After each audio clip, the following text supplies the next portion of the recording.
आइए अब हम उन श्रद्धालुओं के अनुभव जानते हैं जो जगत गुरु तत्वदर्शी संत रामपाल जी महाराज जी से दीक्षा प्राप्त कर चुके हैं तथा उनके द्वारा बताए गए भक्ति मार्ग पर चल रहे हैं। जी नमस्कार। नमस्कार सर। क्या नाम है जी आपका? मालविका शर्मा।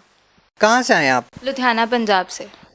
संत रामपाल जी महाराज जी से नाम दीक्षा कब लिया आपने?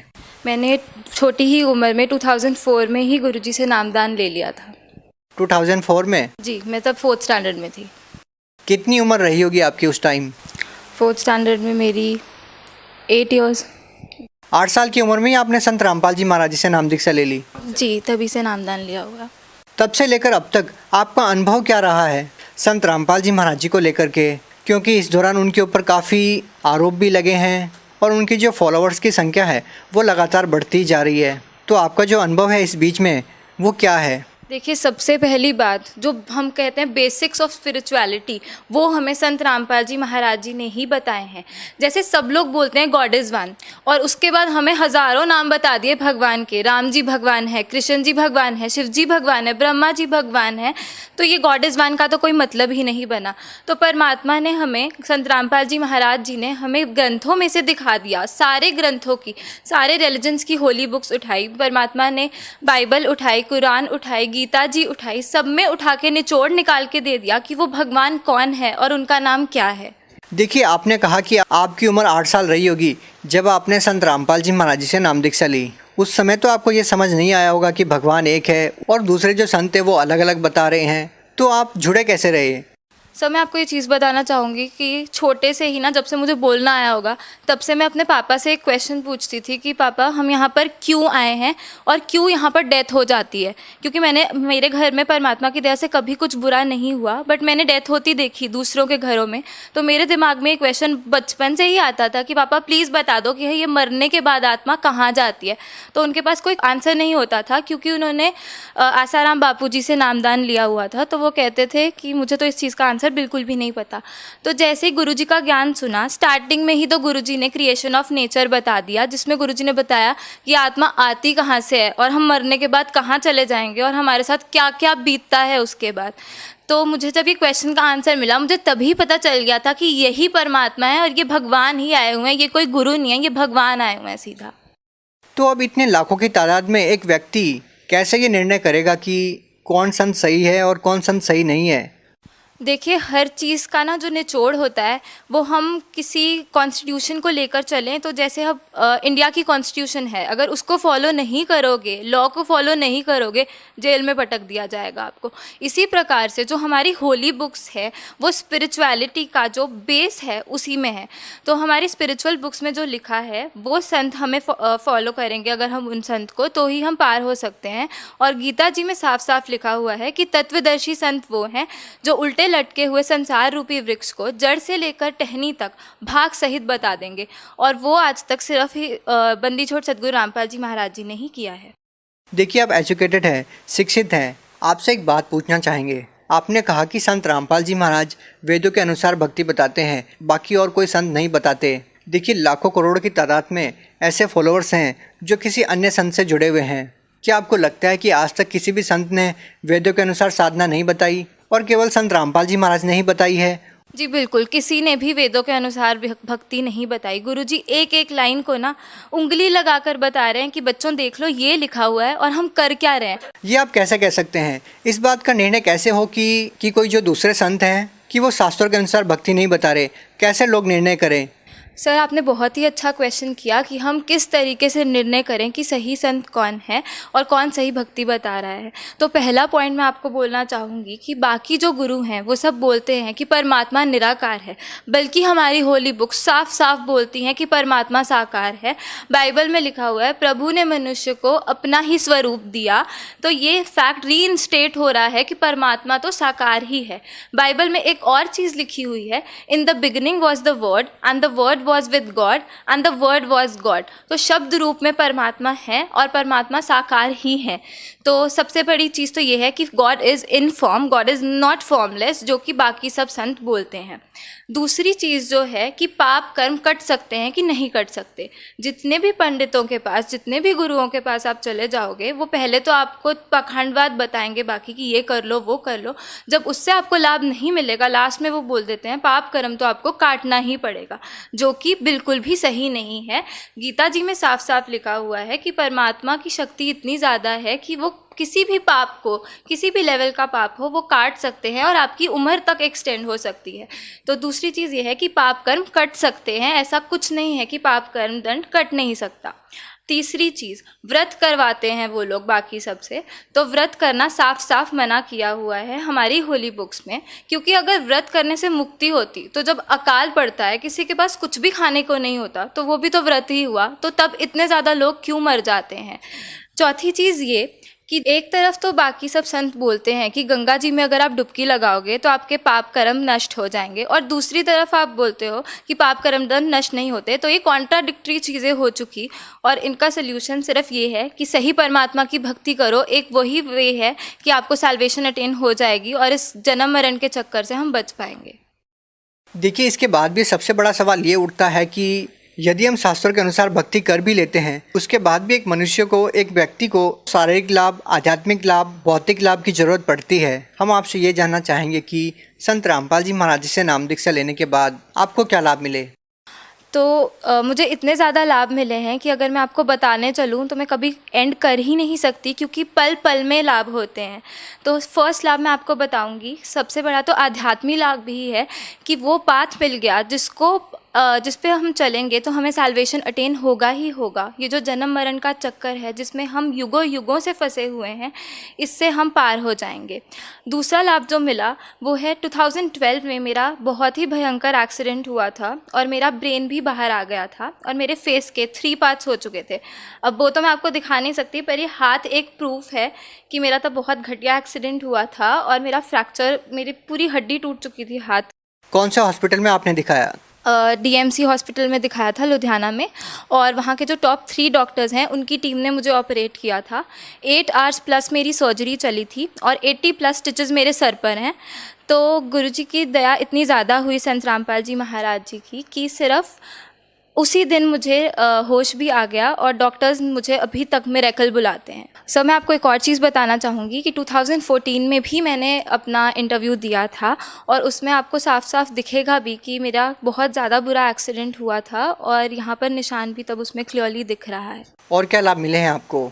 अगला लाभ ये है कि अभी कुछ महीने पहले ही, मेरे चार्टर्ड अकाउंटेंसी एग्ज़ाम से पहले, मेरे दांत में विजडम टूथ मेरा आ रहा था और वो पूरा गल चुका था। तो हमने स्कैन करवाया तो डॉक्टर ने बोला कि आपके वहाँ सब कुछ गल चुका है, जाड़ जो है वो भी गल गई है और दांत भी गल चुका है, तो ये ऑपरेट ही करना पड़ेगा। और मैं आपको ये भी बता देता हूँ, आपके बाकी 3 विजडम टूथ भी आएंगे और उन तीनों के लिए जगह नहीं है, तो आपको 4 बार ऑपरेशन करवाना पड़ेगा। तो तब मैंने उनसे रिक्वेस्ट करी कि अभी मेरे एग्ज़ाम्स हैं तो आप इसको पोस्टपोन कर दो, एग्ज़ाम्स के बाद ये करवा लेंगे, तब तक आप मेडिसिन दे दो। एग्ज़ाम्स के बाद जब मैं गई तो मेरे सिर पे ऑलरेडी चोट है, तो मुझे डर लग रहा था कि ये लोग खींचेंगे तो बहुत ज़्यादा प्रॉब्लम हो जाएगी। तो गुरुजी इतनी दया करना कि आप बस वहाँ पर सामने खड़े हो जाना जब मेरा ऑपरेशन हो रहा होगा। तो हम डॉक्टर के पास फिर से गए। डॉक्टर ने एक बारी कहा एक बारी चेक फिर से कर लेते हैं। तो उन्होंने चेक किया। उन्होंने कहा आपको कौन से डॉक्टर ने बोला था कि आपको ऑपरेशन करवाना है? मैंने कहा आपने ही बोला था। तो तब उनको याद आ गया। तो वो कहते कि आप देख लो ये सब कि आपका पूरा ठीक हो चुका है और आपके 4 विजडम टूथ के लिए जगह बन चुकी है और मुझे समझ नहीं आ रहा ये सब कैसे हुआ है। तो तब हमने उनको गुरुजी का बताया, गुरुजी की बुक भी उनको दी, और तो ये मेरे को अगला लाभ हुआ। उसके बाद जो मुझे लाभ हुआ, मुझे छोटे में बहुत ही तेज़ स्टमक एक होता था, मुझे ये भी नहीं याद कौन सी साइड होता था, पर परमात्मा से नाम लेने के बाद वो दर्द भी हमेशा के लिए चला गया। अगला लाभ संत रामपाल जी की दया से ये हुआ कि मेरे दादाजी को 3 बारी हार्ट अटैक आ चुका है और तीनों बारी ही गुरुजी ने बचा लिया। अगला लाभ मैं आपको ये बताऊंगी जो कि सबसे बड़ा लाभ है कि मेरे पे काल का अटैक 5 बारी हो चुका है और पांचों बार नाम लेते ही, जैसे ही गुरुजी ने बताया है कि आपको चाहे प्रथम नाम मिला हो, चाहे दूसरा, चाहे तीसरा, आप उसका नाम जाप करो और परमात्मा वहाँ प्रकट हो जाएंगे। तो वैसे ही मुझे तीसरा नाम मिला हुआ था, तो मैंने तीसरा नाम का जाप किया तो काल एकदम से बिल्कुल घबरा जाता है। और जैसे परमात्मा गुरु रामपाल जी महाराज जी ने बोला था कि पंख कटे पक्षी जैसे गिर जाता है वैसे गिरेगा, बिल्कुल वैसे ही वो गिरा। परमात्मा सामने आके खड़े हो गए और परमात्मा ने वहाँ से मुझे 5 बारी बचाया है। लेकिन सवाल यहाँ पर ये उठता है कि आपके ऊपर अटैक होता ही क्यों है, क्यों आपका एक्सीडेंट होता है, क्यों इतनी सारी परेशानियाँ आपके सामने आती है?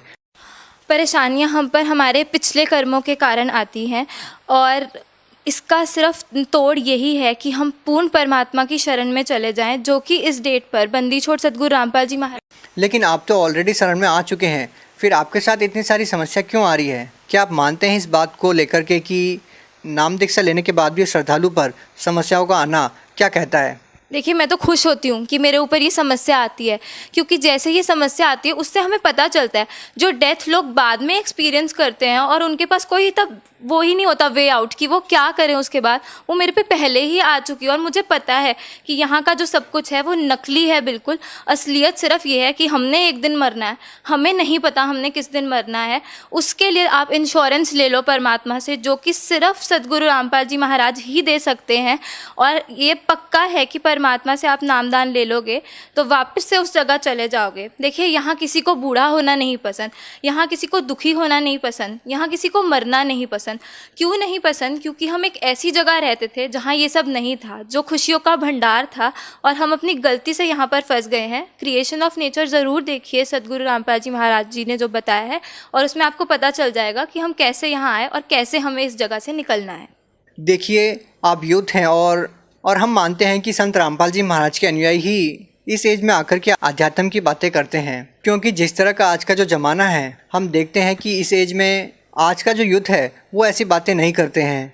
इस तरह के विचार आपके अंदर वो भरे हुए हैं, वो क्या मानते हैं आप? कैसे हैं आपके विचार जो आज आप व्यक्त कर रहे हैं कैमरे के सामने? सबसे पहली बात, हमारे पेरेंट्स पे बहुत ज़्यादा डिपेंड करता है कि हमारे विचार कैसे होंगे। तो भगवान की इतनी दया थी कि मेरे पेरेंट्स शुरू से ही बहुत श्रद्धालु रहे हैं और उन्होंने शुरू से ही एथिक्स और प्रिंसिपल्स को सबसे पहले रखा है। तो ये नॉन वेज, ड्रिंक, ये सब से तो हम पहले ही दूर थे। लेकिन कोई भी पेरेंट्स ऐसा नहीं होगा जो अपने बच्चों को ऐसी लाइन देना चाहे कि वो आगे जाकर के उनके भविष्य के लिए खतरनाक हो जाए। लेकिन फिर भी हम देखते हैं कि बहुत सारे ऐसे युवा हैं जो नशे की लत में पड़ जाते हैं, या बहुत सारी ऐसी चीज़ें हैं जो समाज में हम बुराई के तौर पर देखते हैं। लेकिन हम संत रामपाल जी महाराज जी के अनुयायियों को देखते हैं कि चाहे वो बूढ़े हैं चाहे बच्चे हैं, सभी के एक जैसे विचार होते हैं, आध्यात्मिकता में वो बिल्कुल लुप्त होते हैं। ये जो हम बदलाव देखते हैं ये अपने आप में बहुत कुछ कहता है। इसके बारे में आप क्या कहना चाहेंगे? देखिए, सारे स्पिरिचुअल और सोशल रिफॉर्म संत रामपाल जी महाराज ही लेकर आ रहे हैं। उन्होंने ही वो इनिशिएटिव लिया है जो कि कोई ले नहीं पा रहा था, और किसी में इतनी समर्था भी नहीं है कि वो ले सके। ये स्वयं परमात्मा आए हैं जो हमें सब कुछ बता रहे हैं कि बच्चों ये सही है, ये गलत है। इन्होंने हमें साफ साफ बता दिया कि हमारी बाउंडेशंस क्या है, हमें पता है कि क्या सही है क्या गलत है, हमें आगे का दिखता है जो कि लोगों को नहीं दिखता। गुरु नानक देव जी बोलते हैं, नानक दुखिया सब संसार, सुखी सोई जो नाम आधार। Only the power of true words can make you truly happy and satisfied. पर आज की जो यंग जनरेशन है, यंग जनरेशन क्या बोलूँ, बड़े भी जो हैं ऐसे नशे में फंसे हुए हैं, वो उसी को सुख मानते हैं। हमें क्वेश्चन किया जाता है कि आप ड्रिंक नहीं करते तो आप सुखी कैसे रहते हो, और असल में वो लोगों के साथ आप 1-2 दिन बात कर लीजिए, वो अपना दुख बताने लग जाते हैं, इतने दुखी होते हैं वो लोग। तो वो असल में सुखी तो है ही नहीं, और सुख सिर्फ सही भक्ति से ही मिल सकता है। मालविका जी, क्या करते हैं आप? मैं चार्टर्ड अकाउंटेंट हूँ। अच्छा, आप एक बात बताइए, जब हम संत रामपाल जी महाराज जी के अनुयायियों का इंटरव्यू लेते हैं, बहुत सारे लोग ऐसा बताते हैं कि उनको कैंसर जैसी भयानक बीमारी ठीक हुई है, उन्होंने नशा करना छोड़ दिया है। आप सीए हैं और शिक्षित भी हैं काफ़ी, तो क्या आप मानते हैं कि किसी संत से नाम दीक्षा लेने से, कि मंत्रों के जाप करने से कोई नशा छोड़ सकता है, या उनकी कैंसर जैसी भयानक बीमारी ठीक हो सकती है?